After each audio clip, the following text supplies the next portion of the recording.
Ladies and gentlemen, what the world has been waiting for, what the world needs now, the one, the only, amazing, original Johnny Blaze. Often imitated, but never duplicated. There's Johnny. Ladies and gentlemen, I'd like to welcome you all to the amazing original Johnny Blaze show. It's always great to be here as I blaze right in with my karate kick.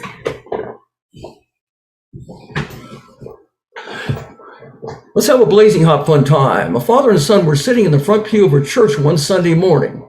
The preacher was giving a long, boring sermon. At one point, the boy whispered in his father's ear, "Maybe if we give him the money now, he'll let us go home." How many lawyers does it take to change a light bulb? Never mind, you can't afford it. How about another lawyer joke? A corporate attorney passed away and his only friend started making calls asking for money to pay for his funeral. He got his ex-wife on the phone and asked her for $10. She replied, "Are you telling me it only takes $10 to bury a lawyer? I'll give you 100. Go bury 10 of them." A clerk walks into his boss's office and says, "The auditors have just left, sir. Have they finished checking the books?" asked the boss. "Very thoroughly," the clerk replied. "Well, what did they say?" asked the boss. The clerk took a deep breath and replied, "They say they want 15% to keep quiet." We have a blazing hot fun show with a special guest. She's a multi-talented singer, songwriter, guitarist, and actress. Please give a big warm welcome and say hello to the one and only MALINA Moye. MALINA, there you are. I was looking for you. I know. I was like, what's going on? It's good to see you. It's good to see you too. Look at that smile. Oh, you got your hair done. You got your hair done really, oh, that's special. That's really nice, MALINA. I'm glad you made it. I'm glad I made it too. Thank you so much for having me. My pleasure, MALINA. It's my pleasure. It really is. Okay. Well, MALINA, I want to, anyway, give me a rundown. Tell me about the MALINA Moye story. How did you get started in entertainment and where are you from?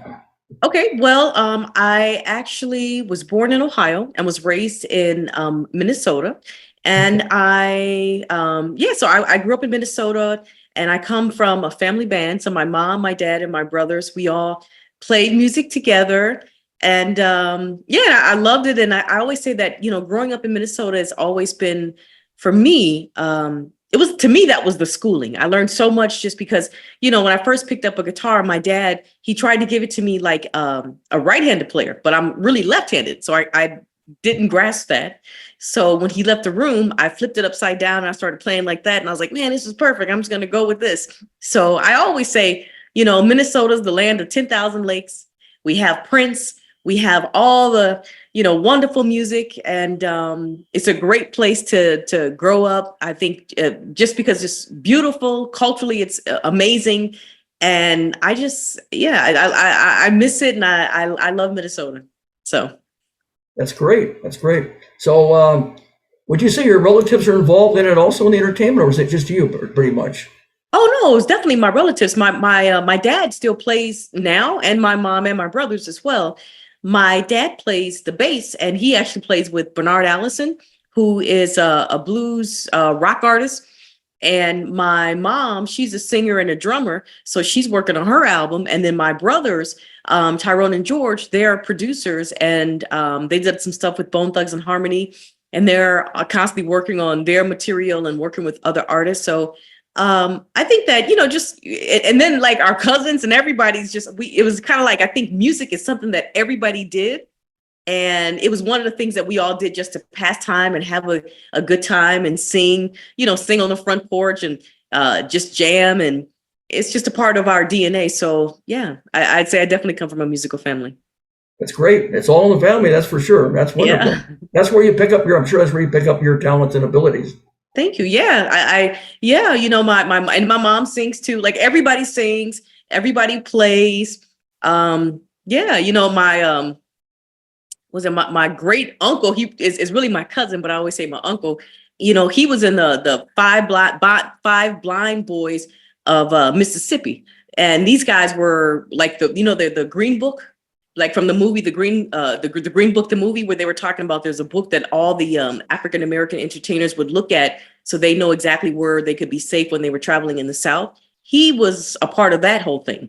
You know what I mean? And he also had played with like open for and shared stages with people like Sister Rosetta Tharpe. So, you know, Uncle Willie Marsh is definitely in history books, and definitely I found some cool stuff online. And I was like, wow, this is amazing. Because, you know, when you're so young, you never notice, you don't know what the magnitude of somebody really is. And then suddenly I'm like, holy shucks, he was like doing it for everybody, you know? So definitely musical, definitely music is definitely in our lineage.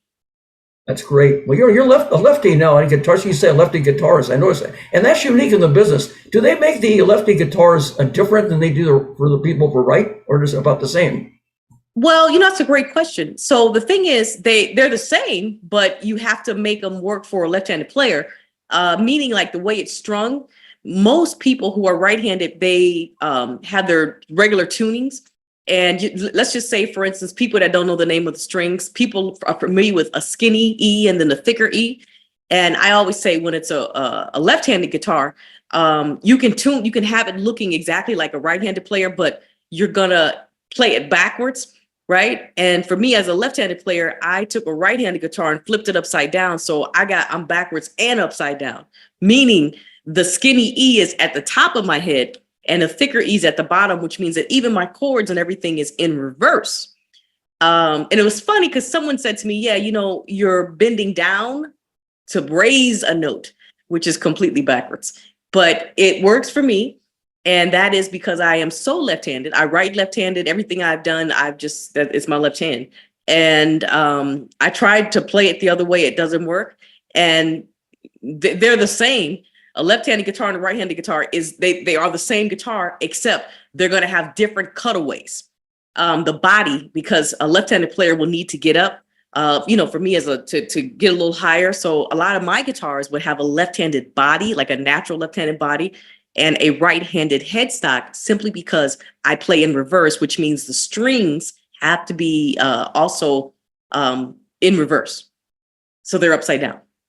That's great. So upside down and reverse, but it works out for you. Yeah, right. But roll with it. All is well that ends well, Malina. That's fantastic. Yeah, tell me about now on your singing. Are you self-taught as a singer and songwriter, or did you take lessons, voice lessons, or guitar lessons? You know, everything for me is, I think, because again, my mom is a singer. And I think that it's just that we all would just sing around the house. So it's just something that I felt like, yeah, you know, I'm going to sing and, you know, try to get better and be around better singers. I want to say that generally, like everything that I do, I always get around people who are way better than me. So I definitely still go to my vocal coach. I still have like, you know, my guitar coaches where I'll say, man, I'm trying to learn something like this or figure some other technique out, or, you know, just constantly kind of elevate and just learn and just be better, you know, because that's the name of the game, no matter what.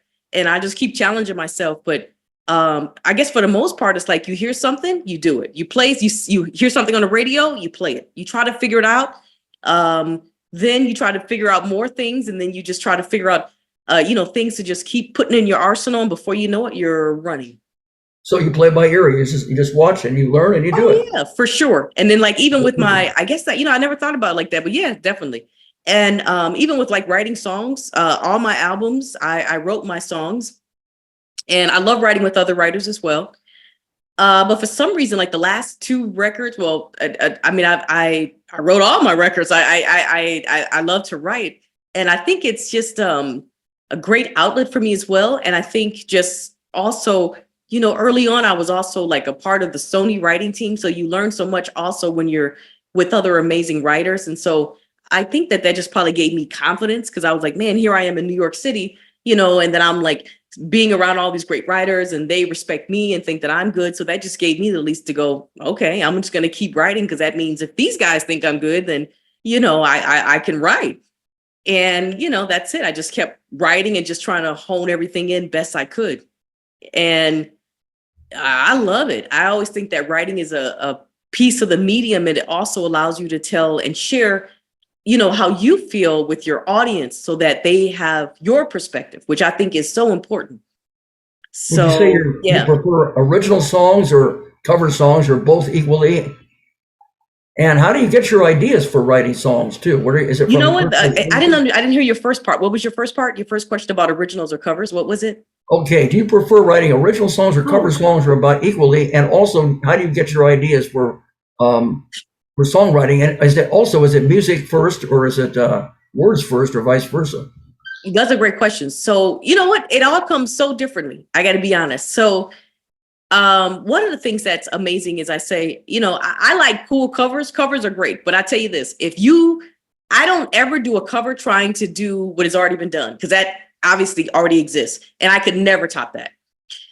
If there is a song that I like and it's a cover, I must feel that I have to bring something different from the MALINA MOYE perspective, and I approach it from that. Also with writing songs, again, whatever I'm going through, just from walking or just from, meeting people, having conversations, I'm always inspired. And these are the things that help me to write my records.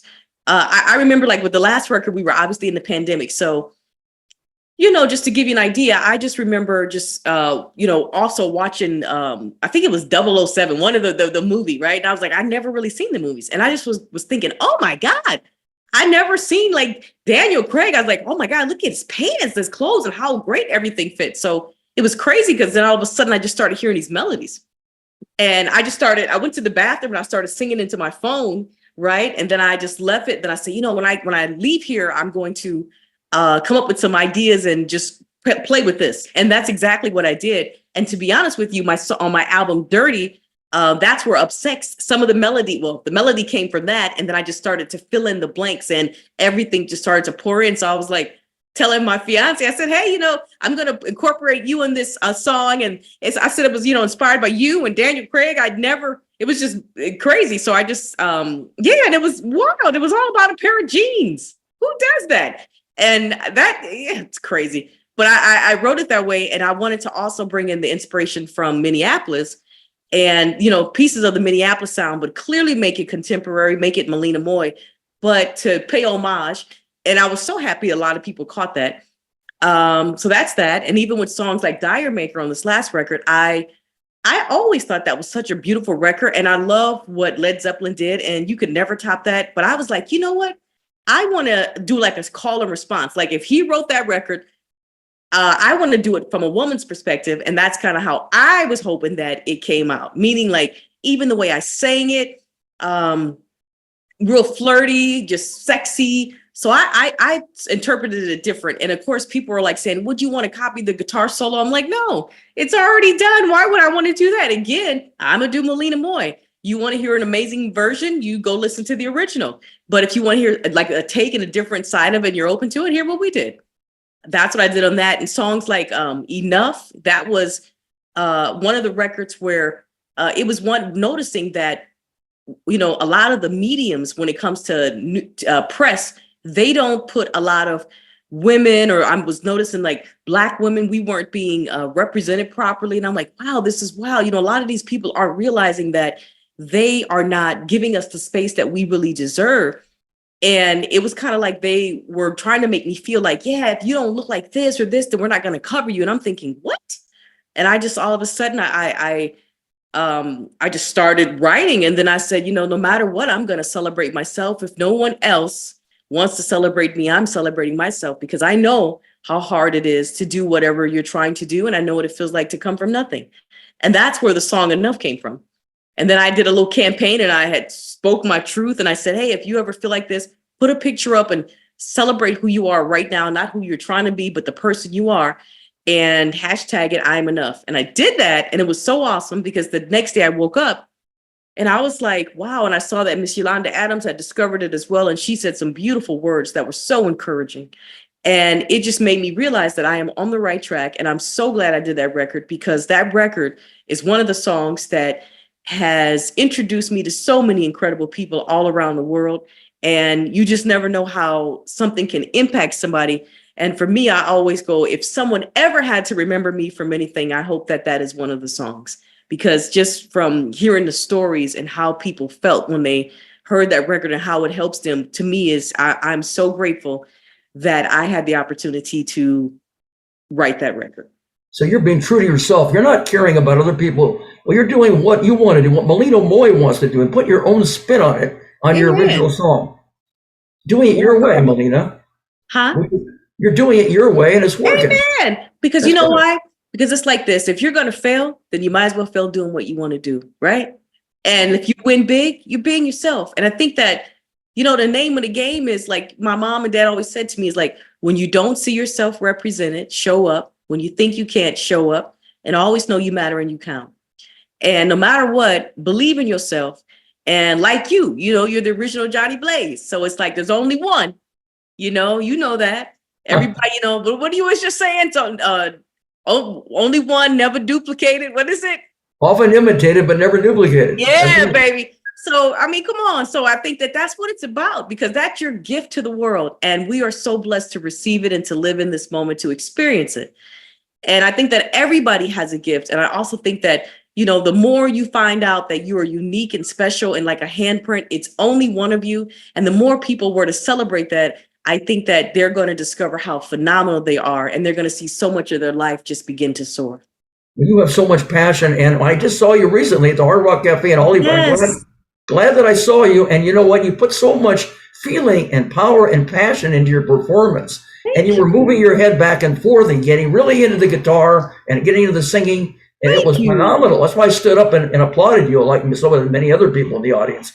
Thank you. I so appreciate that. And I really appreciated you coming out too. It was so good to see you. I'm glad that I was able to get a friend of mine to take me, because I'm so happy you guys came. That's awesome. It was so much fun and it was great. You know what's so crazy is because when I came out to Los Angeles, seriously, I was telling that story, like, you know, I came out here with $20 and I was homeless and I had nothing. And my first place after I got out the car was I literally lived down the street from that particular Hard Rock, which I found so interesting. And I was like, wow, you know, here it is years later. And I'm at this Hard Rock and it was so beautiful because, you know, you walk past these, you're on Hollywood Boulevard and you walk all the time, you know, when I first came here, and it was just like looking on the ground for pennies to just buy a hamburger or buy anything to eat. And, you know, suddenly here we are down at the Hard Rock. And it was cool because it was also for Women Who Rock, and being a part of the campaign for Women Who Rock and for Hard Rock, because they were trying to really showcase women for Women's History Month. And Eva Longoria also had something to do with it as well. So it was just so wonderful. And it was good to see everybody. And then just to see my face on the billboard out front. And I remember going, gosh, you know, just walking down, you know, Hollywood Boulevard many times going, God, one day I'm gonna get a billboard up here. And then to finally come, and I was like, this is cool. So I took a picture of it and I said, man, and to do it with Women Who Rock and Hard Rock and to have all you guys there was amazing. And it was a great night and a fantastic cause. And we raised some money. And yeah, we're going to help some women continue to propel the women's rights for healthcare. So it was great. That's a great cause. Are there any other charities besides the Women's International Day? Any other charities that you've been involved with that you've worked with? Yeah, you know, I actually own my own foundation called Drive Hope. So I'm one of the co-founders. And again, one of the things that was very exciting about this foundation is because, you know, when I grew up, we would always sit on the front porch in Lorain, Ohio, and we would always talk about all the things we wanted to do. And I think it's so important to go back. And I think it's important to understand that most of your dreams that come from some, like, you know, for us just sitting down and talking and sharing what we want. And then it's a whole other level to get off the front porch and go make it happen. Because it's about allowing people to realize that the who, what, when, where, why, and how it is possible. So with our foundation, we want to encourage underserved youth, basically also anybody that, you know, you don't have to be the person out front singing to make something like that happen or at any magnitude. You can be a banker, you can be a teacher, you can be a philosopher, you can be, you know, the sound man. So we would have everybody come in from different occupations and explain to a lot of the students, you know, how they became those people. Yes, because part of anything is seeing it, but then to understand, well, shucks, you know, you come from the same place as me. You're telling me that you didn't have anything and now you're doing this. And then you make it so that they can see themselves. And yeah, so then that became a piece of it. And then Also factors of in the music side, there were like lots of, school programs that cut music, and we were able to get our students to sing with Mr. Stevie Wonder. I want to say like right before the pandemic for his House of Toys. And it was just amazing because, again, when you come from a place where you don't have a lot and all of a sudden it's important to imagine and to think that, wow, just last night, baby, some people didn't have much. And then today, here I am singing with Stevie Wonder at the Nokia or Microsoft. And you're like, this can happen because magic is real, because God is real, because love is real, because it is possible. And hope. And I always say hope is one of the most important things. You take away hope, you take away everything. And that's why we call it Drive Hope, to just continue to keep people to be ambitious, keep learning, keep loving, keep wow.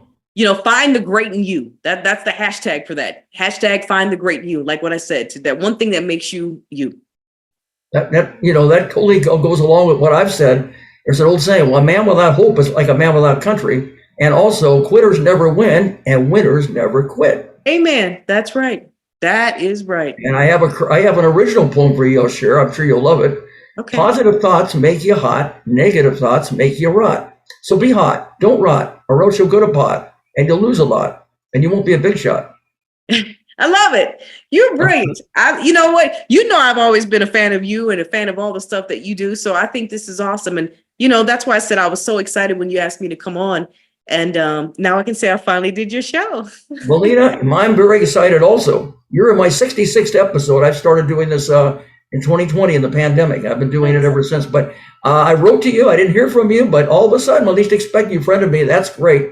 And I remember you have come a long way, Malina. You really have. I mean, you and we worked together. Remember with that's Brian right. Many moons ago. Yes, that's what I said. It's something you never forget. Remember in Canoga Park. Oh yeah, that's right. Yeah, and and like I said again, that I always say, when I first came here, telemarketing was always one of the things that truly helped me to not be afraid of people, to learn a pitch in 30 seconds and sell it and understand what you're doing. But more importantly, I think that I always say, I met some of the coolest people.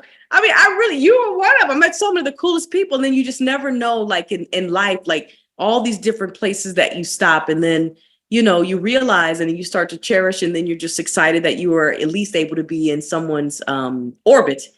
And, it was great. And then it was, I guess, what I needed at that time. And, finally, everything just like started out. We put one foot in front of the other. I was able to put together a PPM, and then we raised capital.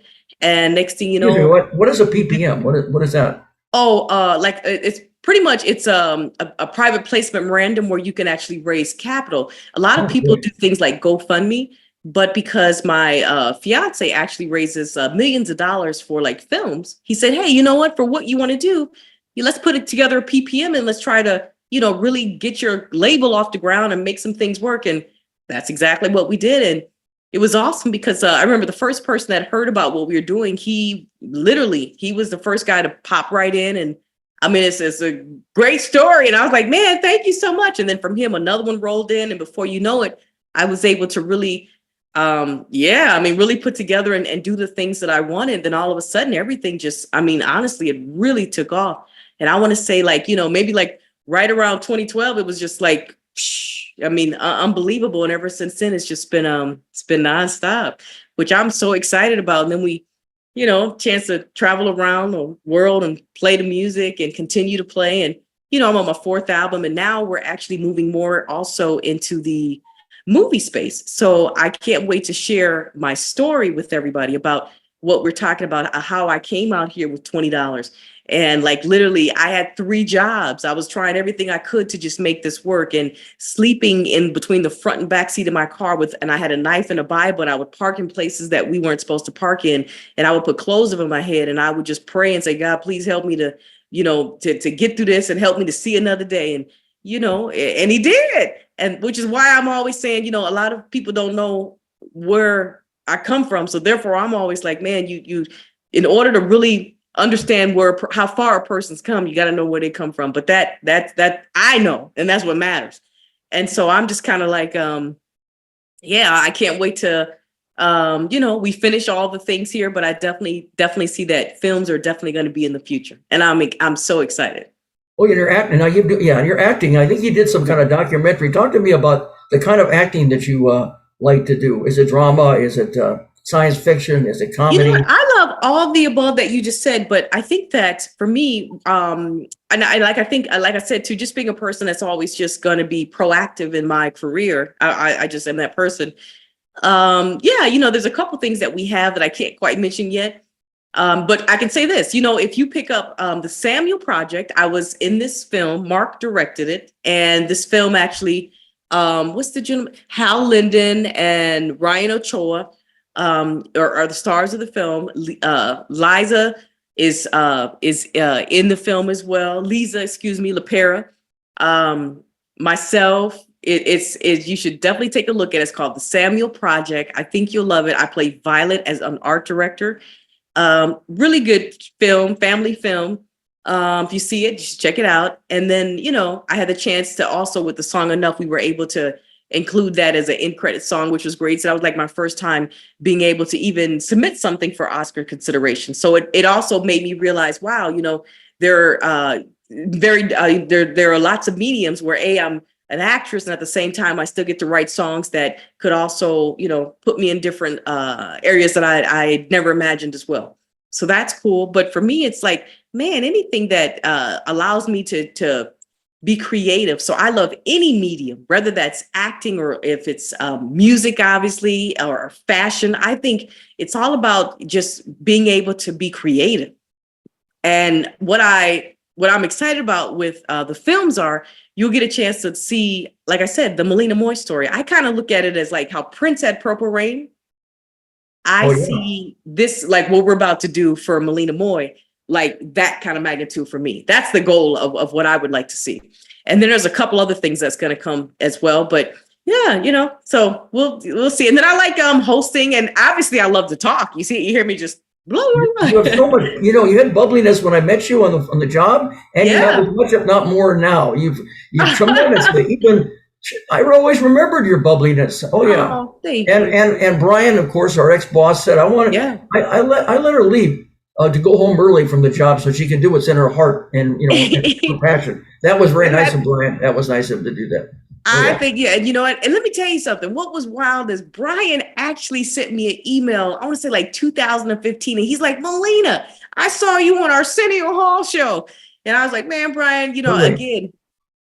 So God always talk to me about that. Yeah, I'd like to hear about. Yeah, and it was just cool that he seen it. He was just like, he was always nice to me. Brian's a great guy. He really is. If I got, quite a bit of work when I needed it at the time, and that was fantastic what he did. Good. He'll never be forgotten, Brian. Anyway, talk to me about the celebrities that you work with. You've worked with many celebrities, and the TV shows and radio and podcasts that you've been on. Tell me all about that. I know you've had many. Oh yeah, I mean, there's so many. So I think I'll just say like some stuff that all of them to me have such great merit. And I always like to say it's so funny how you watch TV and you hear certain things, and all of a sudden you start to really meet the people that you've admired. So I always find that so incredible, and it's just always inspiring as well. Like for instance, I'm Sunday. No, when is it? No, yeah, next Sunday on the 9th. I'm super excited because I'm gonna actually play the national anthem for NASCAR. I've never done anything with NASCAR, so this should be a lot of fun. Great. But they're actually going to televise this, so it'll be on Fox, and it's 12:30 Pacific Standard Time. And I think I actually start playing, and they do all the announcements like 12:31 ish. So it should be really, really cool. So I'm like this. It's gonna be great. And who knows? I think Michael Jordan owns one of the teams. So I was like, I'd love to meet Michael Jordan. What's so cool is they're like, hey, tell us some of your favorite drivers. We'd love to set up some meetings. I'm like, this is awesome. So I'll have to come back and tell you about that and who we all met and how cool it was. I'm sure it's going to be great.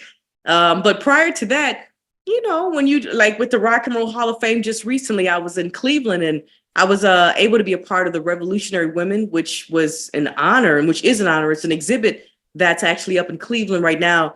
and, wonderful people like Jane from the Go-Go's and Lisa Loeb and Shirley Manson from Garbage. So it's like, it was just all these incredible, Suzanne Vega and all these incredible women. And I remember I was putting lipstick on and looking in the mirror, and I just was like giddy. And Jane looked at me and she said, "What is it?" I said, "Jane, I'm putting lipstick on with a go-go." I said, "This is crazy." I said, "This is amazing," and then so it's just always so much fun. And then prior to that, when I had a chance, I was over at the I Made Rock and Roll Festival, and that was fun. I had a chance to, Janelle Monáe is awesome, and I had a chance to go to her house and, do some recording, which was awesome on not this record, but the record before, which was a lot of fun. And, to see Kalindo, and then obviously Robert Randolph was there, and then you have just a great artist, and Gary Clark Jr. was there, and, just reaching out and talking to everybody has always been cool. Trying to think, just so many amazing people. I want to say early on, meeting Michael Jackson was cool. I went to Michael Jackson's house, which was down the street from where I live, when he's like in Encino, right? And, and it was just wow, because I remember like in the bathroom, the wallpaper was like all these moments that Michael Jackson had. And I thought that was so cool. And I literally was just like looking out the back, and I said, "This is crazy." Like the kid in me right now is freaking out. Well, the grown up in me is too, but I'm like, it's Michael Jackson.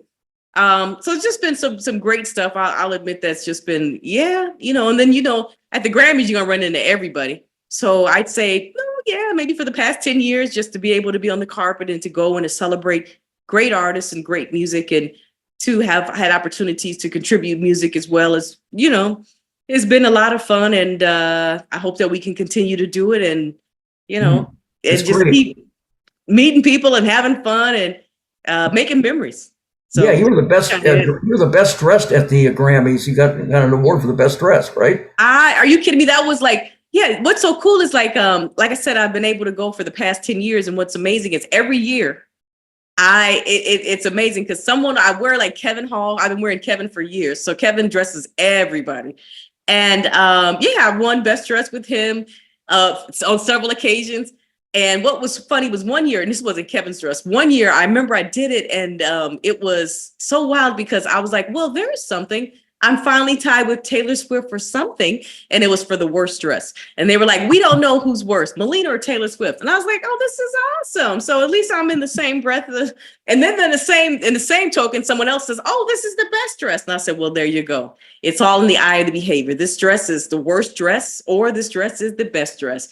But for me, I just always love fashion, and you know me, I'm all about, oh my God, when I think of like the red carpet, I'm like, this is a time to just be bigger than life, have fun, wear incredible clothes, own it.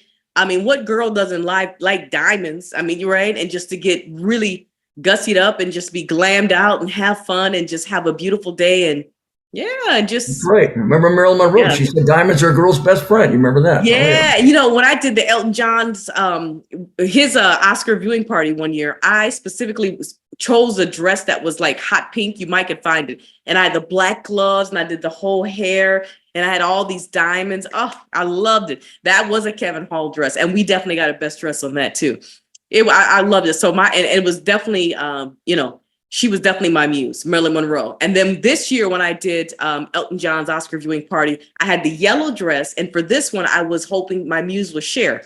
I knew Cher. I was like, she's going to make it into the Rock and Roll Hall of Fame. Cher's always had incredible clothes, incredible, just everything, just style. In fact, for my album cover, I remember I would put my muse board up, and I just cut certain magazines and images out. And Cher was constantly the person I was putting up. Her and like Diana Ross are always like the people I'm putting up. I love looking at older magazines and picking out all these great clothes, and I just think that it was just a time where everybody, it was more creativity, you know what I mean? And it was like, I love it. And natural beauty.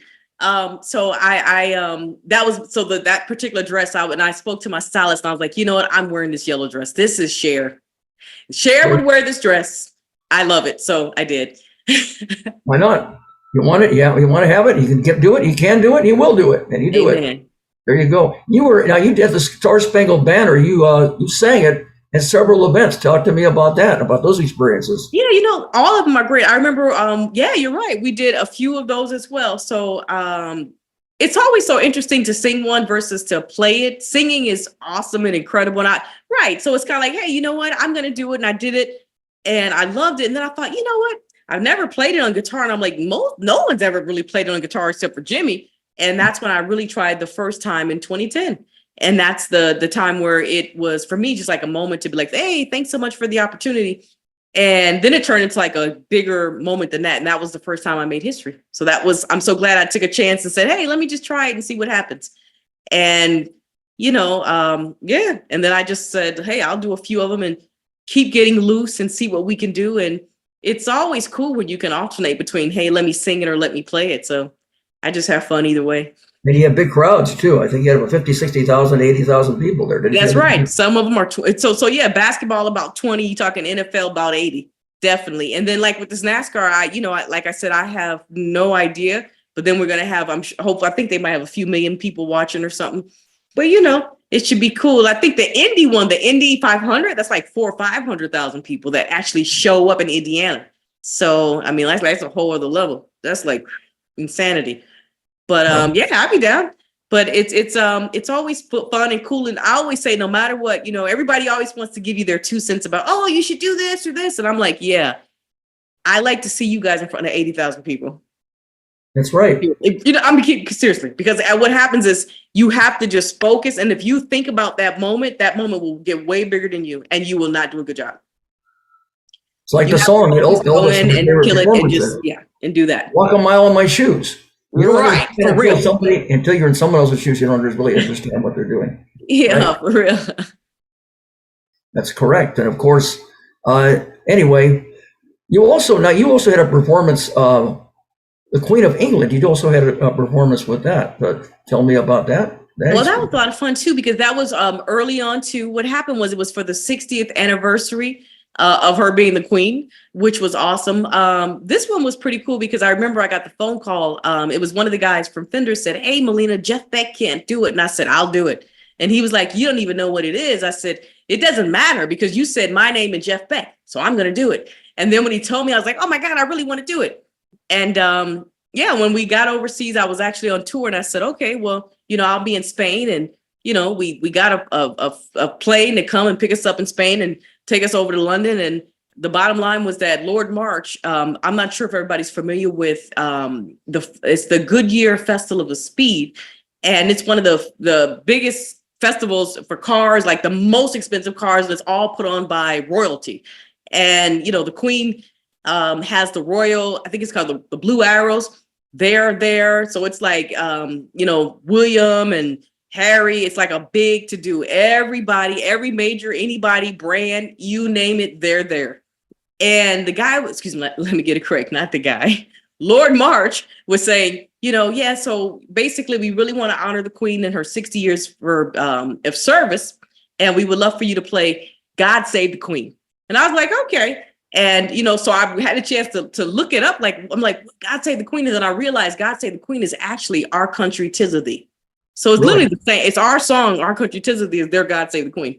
So wow. I learned it on the guitar and he really specifically wanted that. And to be on top of his castle, because the Queen gives all of, everybody that is a part of, I should say, I don't know if it's Parliament or everybody that's in her fold, everybody gets something. But yeah, Lord March, he, you name it, they have it.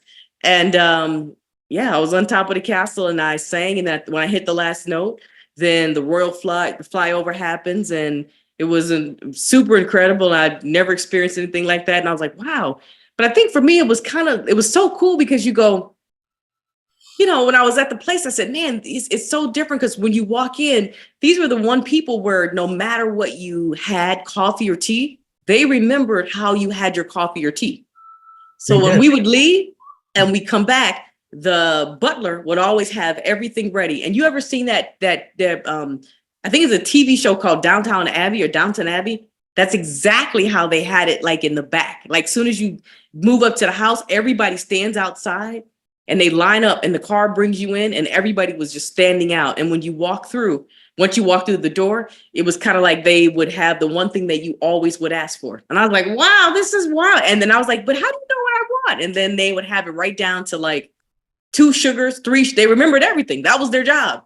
Wow. So that was cool. Do you have any television or radio shows or podcasts that you've been on many that stand out in your career? Oh, you mean that I just like to watch, or? No, that you participated in, that you were in. Oh, well, this is one of them. Of course. Right? I love this. I mean, come on. Great. You know, there's been a few, but I honestly, this is great. And I'm Weren't you on the Arsenio Hall? Were you on Arsenio Hall in the past? Oh, yeah, and other TV shows too. Well, yeah, you know, we've had a chance to do some really cool shows. I have another good one coming up that I can't quite announce yet, but it's another national show. That's going to be fun. That'll be coming up pretty soon. But yeah, you know, to have an opportunity to be on Arsenio Hall was, I think, a big deal because obviously everybody knows he had a show back in the 80s, I think, and then to come now was awesome. And to be one of the last guests, well, I would say probably one more guest, one of the second to last guests that he had before the show was cut was amazing. And I was just so grateful. And Arsenio was so nice. So that was so much fun.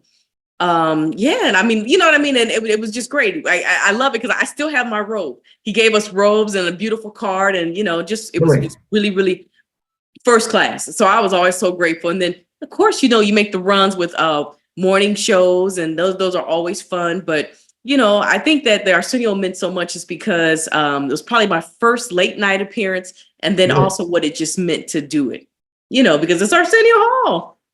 That's right. Were there any other late night appearances or any other great radio? You know, I remember once we did also the D.L. Hughley show. And I think Emerald at one point that was early in my career. Emerald had a TV series for like cooking and he would bring in all these different artists. And I actually went on the show, which was awesome. So that was so cool. And it was great because my grandmother seen that. And she's like, Malina, I was watching Emerald. I saw you on there performing. I was like, ah. So that was super cool. And I'm drawing a mind blank. I'm sure there's many more, but those are the ones that really stand out. I think it's because they were like some of the first ones. And then they were just so iconic because they meant so much to me. And these might've been shows that I watched with my grandmother or shows that I seen with someone else. And then to be on them, it became like, wow, okay. And, you know, I remember like when my dad went to see the movie I'm telling you about, Samuel Project was playing in Minnesota. My dad said he went in and he's like, man, I was so proud that I seen Malina Moye and your name popped up. And I was like, see? So, you know, it's all these cool little things where you just never imagine it. And then it happens. And then you're like, okay. So there was a few more I can't remember, but those were always the cool ones. There's so many, it's hard to remember them all. Okay. No, but I mean, you know, the good one, you know what I mean? Where the ones are like, yeah, that was, yeah. Cause it's like, there's so many more people there too. Like I remember from that Arsenio, is it Dulmit, how do you say his name? Dulmit McRoney? Dermot McRoney. I love this guy. He was in my best friend's wedding. Now there's my cat, Coco. Oh, really? My best friend's wedding, he was there. So it was like all these cool people where you're like, oh my God, you know, and to meet the actors that you love. And you're like, so you're going to meet all these cool people. So it's just like so nice. It's beautiful. It's just wonderful all the way around. You've done some touring. I know you do a lot of touring. You go out of state. I've noticed it on your website. You do a lot. Yeah. So tell me about the different places and the ones that stand out, and also your best venues for traveling and everything when you do entertainment. Well, you know, we've had a chance to travel all around the world. So it's always fun to just travel to different countries. My favorite country, I say, is definitely Italy. I love Italy and I love Switzerland. Always so much fun. The crowds are amazing. And obviously festival season is a big deal because, you know, that could turn into from 10,000 to like 50,000 to on up people just, you know, flushed in, and everybody wants to hear good music and just have fun. And it's always cool because festivals will introduce you to not only, you know, music that you know, but other artists that you don't. So I always enjoy that. But we just came back from Germany as well. We did a few weeks over there. So it's always good to, you know, go out and play and you know, because since the pandemic, things were kind of moving a bit slow. And I'd say this year it's all picked back up, which is awesome. And last year we were, you know, we've been touring, I guess, nonstop. But yeah, so it's been fun. But like I said, we just got back from Germany, so that was great. And Now we're headed to East Coast. I actually will be taking off on Monday. We'll do some a nice run then, and then I'll end up, like I said, on the West Coast doing NASCAR, and then you can see the rest of the dates on my website. But after that, we'll definitely hit up like New York. So if you're in New York area, please come out, check my website. I hope that you come to the show. I will be in Delaware. We definitely have Philadelphia. We have Sellers. It's going to be a lot of fun. And then I know in July also we head to Minnesota, then Chicago, I think Missouri. So it's going to be cool. And then I'll come back and then, I guess we hopefully can start on this other situation that I can't wait to announce. But it's looking good so far. Boy, you get around. You certainly get around, Malina. You go, girl. Yeah. Yeah. That you do. Yeah. You've won many awards too. There's so many of them. Can you see if you can remember and tell me some of the ones that highlighted the different awards, and have also music festivals and you entered many music festivals and award shows and everything. Tell me about the shows that you've entered and some of the awards that you won and prizes. Well, I mean, like I for instance, what was it last year with the album we were able, which I love, growing up in Minnesota and seeing all of my heroes from like, Prince and even Janet Jackson and Jimmy Jam, Terry Lewis, all the beautiful local acts. We have the Minnesota Black Music Awards, and those are so important. And it's like for years, we would always be a part of this. So just to see everybody in that lineage, and it was so cool because I performed the Dakota, and Mr. Pete Rhodes and his wife came and they presented me with an award. And I thought, oh, this is so awesome because, just as a kid, we went to every one of them growing up. And we would always go, man, I hope one day we get one of these awards. Because, you see Jimmy Jam get it, Prince gets it. And, they just give them to all the international artists and just people who are making a big impact in Minnesota. So to finally get one, I think for me was so cool.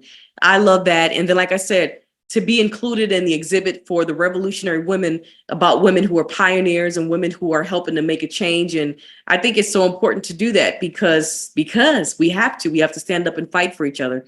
And it's about women who are using that, whether that's, writing songs in their lyrics, whatever it is. Sometimes it's just showing up. And that for me was so cool. And it's always such an honor to be included with other people who, for me, I'm standing on their shoulders, and for them to, I guess, to acknowledge me too is like, wow, that thank you. I mean, it just gives me more confidence to continue to move forward. And I want to say like the She Rocks, because once again, this is an award given out by Laura Whitmar. And with this award, she's given it out to just so many incredible female artists. And I had got the Next Generation Award, which is about the artist that's pulling the next generation of things to come. And and I'm so happy that I had an opportunity to be a part of it, perform, and then to receive an award. And I had the chance to also tell Jennifer Batten how cool she was, and to give her the award with Nita Strauss. So that was cool. And that was like, I think maybe 2015 or something, 2016. But it was cool. So far it's been really, really good. And fingers crossed, we're gonna put a couple things in for the Grammys this year. Let's see if we have any luck.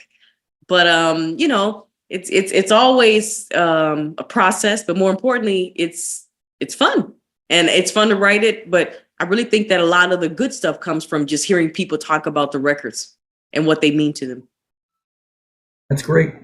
That's very inspirational. Who's the one that you inspire you as far as singing and performing? Is there anybody that you grew up with that you? Oh my God. There's so many. I mean, who hasn't? So I'm like, for me, I'm like, oh my God.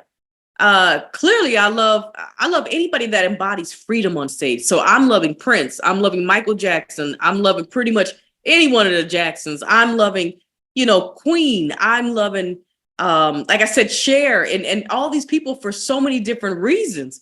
Diana Ross, you see, I like I said, for me, it's about fashion. It's about choices. It's about just being just unapologetically you. It's about, I love all those things. So, and even, I even would say, Steve Jobs. So I'm that person that just looks at everybody and I learn so much, even like you, just seeing everybody really go for what they want and keep going and just keep hounding it no matter what. Because at the end of the day, it's like, it doesn't matter what anybody thinks. It's about what you think. Right. Right. And as long as you're having fun, they can tell that you're having fun, they have fun. Like Ricky Nelson said in the garden party, if you can't please everybody, please yourself. That's correct. Amen. And what do they say? Those that mind don't matter, and those that matter don't mind. So, yeah. I like that. I like that. Life is like a box of chocolates. You never quite know what you're going to get. Hopefully it's something sweet. You remember Tom Hanks? Yeah, that's one of my favorite movies. I love that movie. Great director, Mr. Zemeckis. Yeah, so all the above is just really, really good. So as far as music, you like, what do you go for? Is it rock? Is it pop? Is it jazz? Is it folk? Is it country? I love it all. Like I said, I'm a music connoisseur. I love it all. I love all music because once again, I'm the artist who says, notes don't know they're supposed to stay in one box. I think that people are the ones that do that. And I think that, whatever your spirit and your energy gravitates towards, that's what you do. Music is supposed to be shared. It's supposed to be something that we all can experience together. And that's what makes it amazing. So I love rock. I love funk. I love soul. I love gospel. I love jazz. I love country. I love it. I love people that love to experiment with their music. You know why? That's what it's about. That's what it's there for. That's fantastic. Yeah. Tell me about everything. Now, when you do your performing now, do you? You obviously love the larger crowds. I know it makes a difference if it's smaller or larger, but you really enjoy the larger crowds from what you're telling me. Do you do any? No, I love them all because you know why? Okay. It's to me, whether it's 5 people or 5,000 or 50,000, we're going to always give our all. That's it. Of course. That's how it works with me. I love it. I love, like you said, I love to sing. I love to, I love it. You have it in you. You just have it in you. That's for sure. Thank you. If you had to do anything over again in your life and your career, would you do anything differently, Malina? No, I wouldn't change one thing. You know why? All those things got me here. And if you take one of them away, it changes the whole dynamic. I would probably say to myself this: keep going. You are going to be so surprised. Enjoy every moment. And it's never going to be like you think. That's what makes this thing so cool. It's all different. But here's the good news. You will arrive. Keep going. Yep. Keep going. Do you have any? That's what I would tell myself. I wouldn't change anything. Keep going. In other words, you wouldn't change anything. Okay, you're happy. Do you have any present projects now, Malina? Yeah, like I said, we're definitely getting ready to go on tour next week. And then aside of that, definitely looking into these film projects that I've been talking about. And always writing for the next record. But I mean, we got so much going on right now that and definitely trying to just still enjoy life and experience life so that I can have something to write about on the next album. Do you have any future projects dream projects you haven't thought about that you may want to do in the future? No, you know why? Because we actually put together a whole 5-year plan of what we're looking for. I'm always evolving and always looking for things, but I think that the slate's going to be pretty packed. And my thing is, if we can make, 30% of this stuff happens, it's going to be awesome. Yeah. So I definitely feel like we're going to continue to forge ahead. Well, we're definitely going to be in the space of film. I'm going to definitely say film and television are definitely going to be really high up. Definitely another album, definitely touring. And that in itself is a lot. Okay. And I can see myself branching off, the brand and definitely trying to do like some makeup lines, definitely some clothing lines. You see what I mean? Things like that. Absolutely. Obviously, we have some guitar lines. I mean, there's so much going on. I got my signature strings. So it's a lot of good stuff. Yeah, you got, I was going to say about strings. You have your own collection of strings. Yeah. Guitar strings. You have that too. Yep. I remember. I read about that. That's interesting that you got something like that. Mm-hmm. How can people find out more about you if they want to find out more about you, Malina? Tell me the links. Tell me the links. You know what? Again, my name is Malina Moye. Please look for my name at any of my verified socials. I love to say hello. I love meeting new people. And of course, check my website and, sign up and stay in the know. And I hope I can see you guys on tour. Okay. Malina, I just want to say it's showtime, ladies and gentlemen. As we blaze forward, Malina, with this spectacular artist. And we're going to present the a few vocal stylings of this great artist here. Okay. Ladies and gentlemen, the very first song from Malina Moye was blazing forward on this show. This is demonstrating this spectacular, great artist. The very first song is called Enough.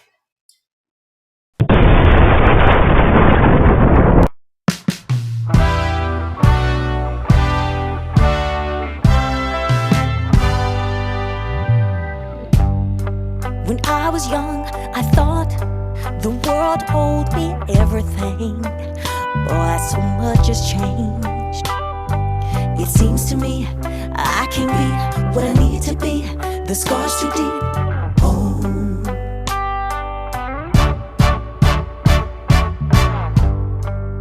you control my every mood. Well, now the joke's on you, 'cause I found my power broom. And nothing that you say to me will make me let you shackle me. Oh, we all can be the change we need. Bad as I wanna be, fight for your sanity. Because I'm enough, you're enough, he's enough, she's enough.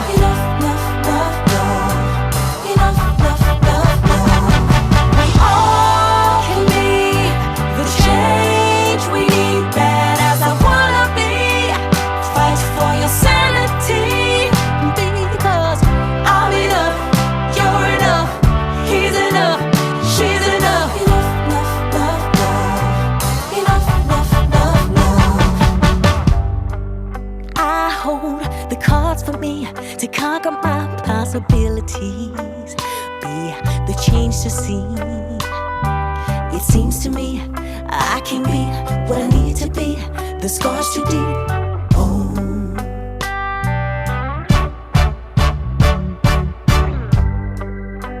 you only get one life, one story. What you do in between will be your glory. Oh. And nothing that you say to me will make me let you shackle me. Oh, we all can be the change we need. Bad as I wanna be, fight for your sanity. Because I'm enough, you're enough, he's enough, she's enough. Enough, enough, love, love. Enough, enough, love, love. We all can be the change we need. Bad as I wanna be, I can be whatever I wanna be. I'm enough, you're enough, he's enough, she's enough. See it, and you can be it.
Bravo, bravo. Thank That's you. great.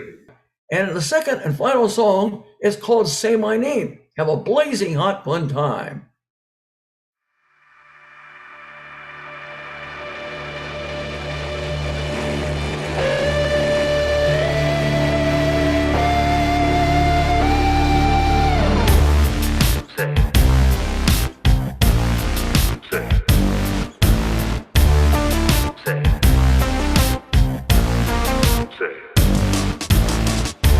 Lace my boots up one more time. Another day to face this. Heaviness weighs on my mind, but I know I can take it. I'm built for this shit. Now beast mode, I know I can't quit. The sun is in your soul, 'cause I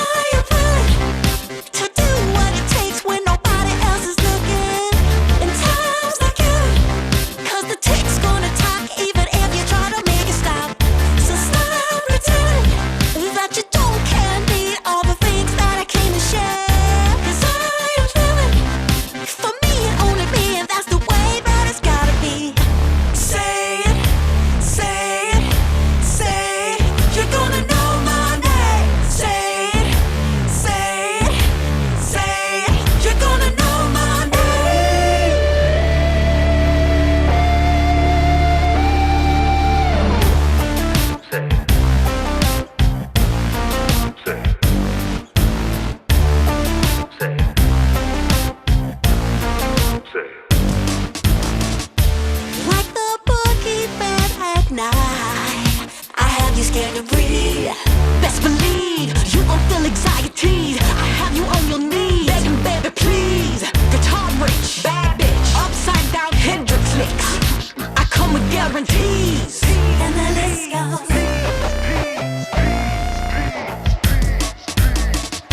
'Cause I am willing to do what it takes when nobody else is looking. In times like you, 'cause the tick's gonna talk even if you try to make it stop. So stop pretending that you don't care and need all the things that I came to share. 'Cause I am living for me and only me, and that's the way that it's gotta be. Say it, say it, say it. You're gonna know my name. Say it, say it, say it. You're gonna know my name.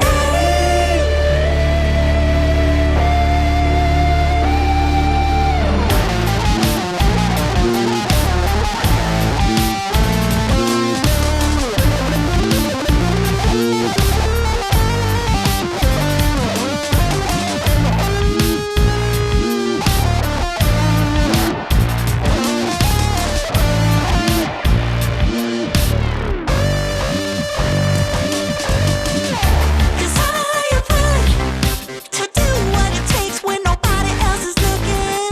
In times like you, 'cause the tick's gonna talk even if you try to make it stop.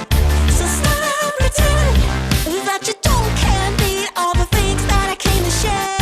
'Cause I am living for me and only me, and that's the way that it's gotta be.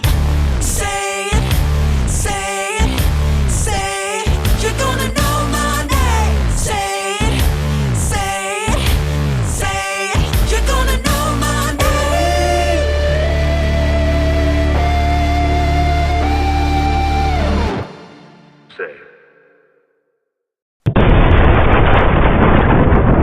Okay. First of all, I want to say to all my fans, I enjoyed having you on the show.